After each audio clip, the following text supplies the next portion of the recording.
सलामुअलैका या साहिबुल असर व ज़मान वफ़ज़ान मुर्शद अब्द हैदर मौला अबू तालिब सल्लल्लाहु अलैहि वसल्लम मोहम्मद सल्लल्लाहु अलैहि वसल्लम दे निकाह हुआ।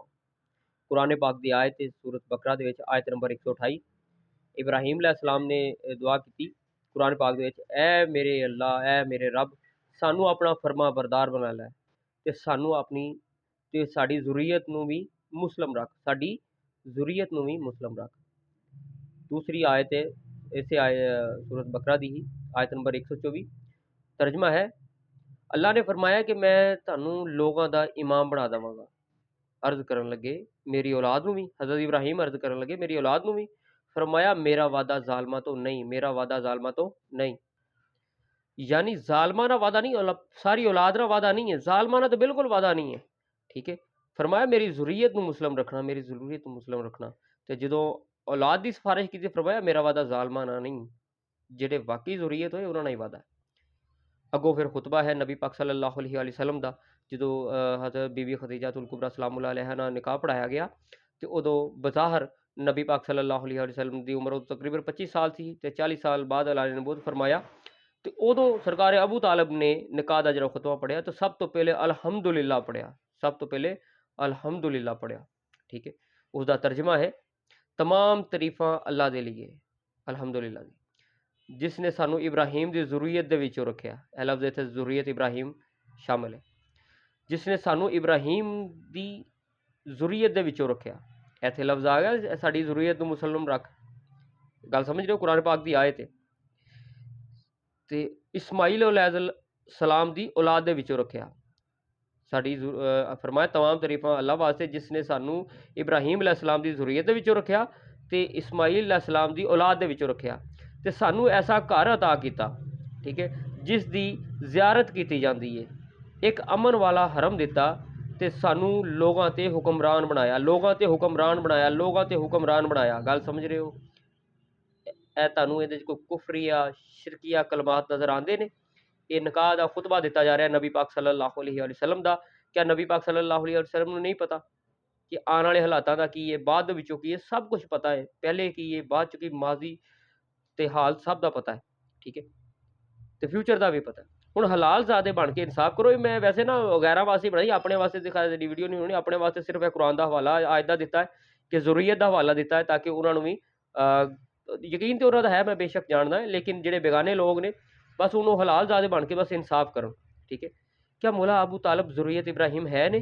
बेशक है ने, उन्होंने खुतबा भी मौजूद भी है, ये तो सुन्नी किताबां दे विच मिल जाए। बल्कि मैं तो जो BA कर रहा सा, मैं उदों उन्होंने किताबां दे विच भी पढ़िया, इस्लामिया इख्तियारी दी जिहड़ी किताबां सी उन्हां विचों भी पढ़िया, खुतबा पढ़िया मैं।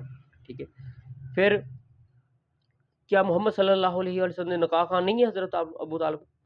नज़ूल कुरान तो भी पहले, हालांकि कुरान पाक की आयत भी नहीं आई, सब तो पहले अलहमदुलिल्लाह पढ़िया जा रहा है कि जो किसी बड़े बड़े बजुर्गों ने नहीं पढ़िया, लोगों ने, ठीक है, उदों पढ़िया जा रहा है। ठीक है, अगर सरकार अबू तालिब काफर होंदे तो फिर काफरां कोलों निकाह पढ़वाना सुन्नत रसूल सल्लल्लाहु अलैहि वसल्लम हुंदा, तुहानूं भी हुक्म हुंदा कि काफरां को निकाह पढ़वाया करो।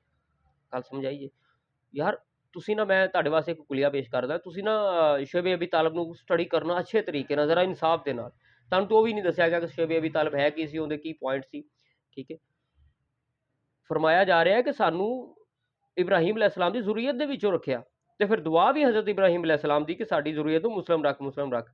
इत्थे सारे कोई मैनूं तुसीं शिरकिया जुमला विखा दिओ, तुसीं काफराना जुमला विखा दिओ, ठीक है, उन्हां दा घर ते ओह सी जिन्दी लोग ज़ियारत करन आंदे सन।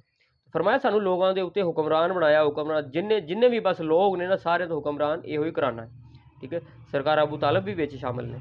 मैं जो उन्होंने मौला कहना तो किसी को पीड़ उठती है, तू टुटे फुटे मौलवी नूं मौला ना कह लेना, मौला ना मतलब हमारे मौला, हमारे आका, हमारे उस्ताद, तो मैं सरकार अबू तालिब नूं मौला क्यों ना आखा, जेडे कि मौला अली बादशाह दे भी वालिद ने। ठीक है, जेडे कुले ईमान दे भी वालिद ने। ठीक है, उसनूं मैं क्यों ना कहां? ठीक है, बाकी जिद पता की है कि तुहाडी ये कोशिश है कि तुसीं सरकार अबू तालिब नूं काफर आख्या जी, कलमा नहीं पढ़िया। ओ यार, ला इलाहा इल्लल्लाह ईसा रूह अल्लाह, क्या मैं ईसाई हो गया वां? ठीक है, ला इलाहा इल्लल्लाह इब्राहीम खलीलुल्लाह, क्या मैं वो इब्राहीम अलैहिस्सलाम दी शरीयत च चला गया? अगर मैं पढ़न दे नाल ईसाई नहीं हो रहा, इब्राहीम अलैहिस्सलाम दी शरीयत च नहीं जा रहा, ला इलाहा इल्लल्लाह मूसा कलीमुल्लाह, मैं मूसा अलैहिस्सलाम दी शरीयत च नहीं जा रहा, तो ला इलाहा इल्लल्लाहु मुहम्मदुर रसूलुल्लाह पढ़ के मैं मुसलमान किवें हो गया? ये पढ़ना कुछ नहीं हुंदा। ठीक है, जिन्नी देर दिलों इकरार ना होवे। ਦਿਲੋਂ ਇਕਰਾਰ ਨਾ ਹੋਵੇ, ਉਹਨੂੰ ਅਪਣਾਇਆ ਨਾ ਜਾਵੇ। ਤੇ ਸਰਕਾਰ ਅਬੂ ਤਾਲਬ ਦੀ ਜ਼ਿੰਦਗੀ ਤੁਸੀਂ ਦੇਖਣਾ, ਪੂਰੀ ਸਰਕਾਰ ਨਬੀ ਪਾਕ ਵਾਸਤੇ ਕੁਰਬਾਨੀ ਦਿੱਤੀ ਹੈ, ਦੀਨ ਮੁਹੰਮਦ ਸੱਲੱਲਾਹੁ अलैहि वसल्लम वास्ते कुर्बानियां ਦਿੱਤੀਆਂ ਨੇ। ਅੱਜ ਤੱਕ ਵੀ ਉਹਨਾਂ ਦੀ ਪੂਰੀ ਨਸਲ ਕੁਰਬਾਨੀਆਂ ਦੇ ਰਹੀ ਹੈ ਸਰਕਾਰ ਅਬੂ ਤਾਲਬ ਦੀ। ਅਗਰ ਦੀਨ ਇਸਲਾਮ ਦੇ ਉੱਤੇ ਕੋਈ ਖਰਚਾ ਹੋਇਆ, ਉਸ ਨੂੰ ਬਚਾਉਣ ਵਾਸਤੇ ਕੋਈ ਕੁਰਬਾਨੀਆਂ ਪੇਸ਼ ਕੀਤੀਆਂ ਗਈਆਂ, ਤਾਂ ਸਾਰਾ ਘਰਾਨਾ ਸਰਕਾਰ ਅਬੂ ਤਾਲਬ ਦਾ ਹੈ। ਠੀਕ ਹੈ ਯਾਰ, ਸਿੱਧੀ ਜੀ ਗੱਲ ਹੈ, ਸਿੱਧੀ ਜੀ ਗੱਲ ਹੈ। ਕਿਆ ਨਬੀ ਪਾਕ ਸੱਲੱਲਾਹੁ अलैहि वसल्लम ਨਫ਼ਰਤ ਕੀਤੀ ਸਰਕਾਰ ਅਬੂ ਤਾਲਬ ਨਾਲ? ਕਦੀ ਕਦੀ ਨਫ਼ਰਤ ਕੀਤੀ ਹੋਵੇ, ਕੋਈ ਨਫ਼ਰਤ ਵਾਲਾ ਜੁਮਲਾ ਬੋਲਿਆ ਹੋਵੇ? ਠੀਕ ਹੈ, ਸਾਰੀ ਉਮਰ ਕੁਰਬਾਨੀਆਂ ਪੇਸ਼ ਕੀਤੀਆਂ ਨਬੀ ਪਾਕ ਸੱਲੱਲਾਹੁ अलैहि वसल्लम ਵਾਸਤੇ। ਜਦੋਂ ਨਬੀ ਪਾਕ ਸੱਲੱਲਾਹੁ अलैहि वसल्लम ਸਰਕਾਰ ਅਬੂ ਤਾਲਬ ਨੂੰ ਆਪਣੇ ਵਾਲਦ ਕਹਿੰਦੇ ਨੇ, ਆਪਣੇ ਚੱਚਾ ਕਹਿੰਦੇ ਨੇ, ਤੇ ਤੁਹਾਨੂੰ ਕੀ ਮਸਲਾ ਹੈ ਕਿ ਤੁਸੀਂ ਸਰਕਾਰ ਅਬੂ ਤਾਲਬ ਦੇ ਖਿਲਾਫ ਗੱਲ ਕਰਦੇ ਹੋ? ਪਰ ਤੁਹਾਡਾ ਮਕਸਦ ਪਤਾ ਕੀ ਹੈ? ਜਿਹੜਾ ਵੀ ਮੌਲਾ ਅਲੀ ਬਾਦਸ਼ਾਹ ਦੇ ਨਾਲ ਤਲਕ ਰੱਖਦਾ ਨਾ, ਤੁਸੀਂ ਤੇ ਮੌਲਾ ਅਲੀ ਨੂੰ ਕਾਫਰ ਆਖਿਆ, ਤੁਹਾਡੇ ਵੱਡਿਆਂ ਨੇ ਆਖਿਆ। ਤੁਸੀਂ ਤੇ ਇਮਾਮ ਹੁਸੈਨ ਨੂੰ ਕਾਫਰ ਆਖਿਆ, ਉਹਨਾਂ ਬਾਗੀ ਕਹਿ ਕੇ ਕਤਲ ਕੀਤਾ ਪੂਰੀ ਆਲੇ ਰਸੂਲ ਸੱਲੱਲਾਹੁ अलैहि वसल्लम ਨੂੰ। ਜਿਹੜਾ ਮੌਲਾ ਅਲੀ ਬਾਦਸ਼ਾਹ ਦਾ ਹੋ ਜਾਵੇ, ਠੀਕ ਹੈ, ਤੂੰ ਤੁਹਾਡੇ ਵਾਸਤੇ ਉਹ ਕਾਫਰ। ਜਿਹੜਾ ਉਹਨਾਂ ਦਾ ਮੁਹਿਬ ਹੋ ਜਾਏ, ਤੂੰ ਤੁਹਾਡੀ ਨਜ਼ਰ 'ਚ ਕਾਫਰ। ਤੇ ਫਿਰ ਇਹੋ ਜਿਹੇ ਸਰਕਾਰ ਅਬੂ ਤਾਲਬ ਨੂੰ ਕਾਫਰ ਕਹਿਣਾ ਤੁਹਾਡੇ ਵਾਸਤੇ ਕਿਹੜੀ ਕੋਈ ਵੱਡੀ ਗੱਲ ਹੈ? ਕਹਿ ਸਕਦੇ ਹੋ ਤੁਸੀਂ। ਪਰ ਲਾਨਤ ਹੋਵੇ ਹਰ ਉਸ ਬੰਦੇ ਤੇ ਜਿਹੜਾ ਸਰਕਾਰ ਅਬੂ ਤਾਲਬ ਨੂੰ ਕਾਫਰ ਮੰਨਦਾ ਹੈ, ਚਾਹੇ ਉਹ ਜਿੱਡਾ ਮਰਜ਼ੀ ਵੱਡਾ ਭੈਣ ਖਾਂ ਹੋਵੇ। ਠੀਕ ਹੈ, ਜਿੱਡਾ ਮਰਜ਼ੀ ਵੱਡਾ ਆਪਣੇ ਆਪ 'ਚ ਆਲਮ ਬਣੇ, ਲਾਨਤ ਬੇਸ਼ੁਮਾਰ ਐਸੇ ਬੰਦਿਆਂ ਤੇ ਜਿਹੜੇ ਬਗੈਰ ਤਹਿਕੀਕ ਤੋਂ ਗੱਲ ਕਰਦੇ ਨੇ। ਠੀਕ ਹੈ, ਮੈਂ ਕੁਰਾਨ ਪਾਕ ਦੀ ਆਇਤ ਵੀ ਪੇਸ਼ ਕਰ ਦਿੱਤੀ ਹੈ, ਇਸ ਦੇ ਉੱਤੇ ਇਲਮੀ ਬਹਿਸ ਕਰਨ ਨੂੰ ਵੀ ਤਿਆਰ ਹਾਂ। ਠੀਕ ਹੈ, ਲਾਨਤ ਉਸ ਬੰਦੇ ਤੇ ਜਿਹੜਾ ਬੰਦਾ ਸਰਕਾਰ ਅਬੂ ਤਾਲਬ ਨੂੰ ਕਾਫਰ ਕਹਿੰਦਾ, ਲਾਨਤ ਲਾਨਤ ਲਾਨਤ। ਠੀਕ ਹੈ, ਉਹਦੇ ਵੱਡਿਆਂ ਤੇ ਵੀ ਲਾਨਤ, ਉਹਦੀ ਅੰਮੀ ਤੇ ਵੀ, ਉਹਦੀ ਜੰਮਣ ਵਾਲੀ ਤੇ ਉਹਦੀ ਦਾਈ ਤੇ ਵੀ ਲਾਨਤ। ਠੀਕ ਹੈ, ਤੇ ਮੈਂ ਲਾਨਤਾਂ ਸੋਚ ਸਮਝ ਕੇ ਪਾ ਰਿਹਾ। ਠੀਕ ਹੈ, ਜਿਹੜਾ ਸਾਡੇ ਮੌਲਾ ਅਲੀ ਬਾਦਸ਼ਾਹ ਦੇ ਯਾਰ ਕੁੱਲੇ ਈਮਾਨ ਦੇ ਵਾਲਦ ਨੂੰ ਕਵੇ ਸਰਕਾਰ ਅਬੂ ਤਾਲਬ ਨੂੰ ਕਾਫਰ ਆਖੇ, ਉਹਦੀ ਵੀ ਫਿਰ ਐਸੀ ਦੀ ਤੈਸੀ। ਮੈਂ ਲਿਹਾਜ਼ਾ ਇਹ ਗੱਲ ਪੇਸ਼ ਕਰ ਦਿੱਤੀ ਹੈ। ਇਨਸਾਫ ਪਸੰਦ ਬੰਦੇ ਜਿਹੜੇ ਨੇ ਉਹ ਜ਼ਰੂਰ ਇਨਸਾਫ ਕਰਨਗੇ, ਬਾਕੀ ਮੈਨੂੰ ਕਿਸੇ ਨਾਲ ਮਸਲਾ ਹੀ ਕੋਈ ਨਹੀਂ। ਠੀਕ ਹੈ, ਸਿੱਧੀ ਤੈਸੀ। ਬਾਕੀ ਹੁബ്ബੇ ਅਲੀ ਰਹਿਮਤੁल्लाह, बुग़्ज़ अली लानतुल्लाह बेशुमार।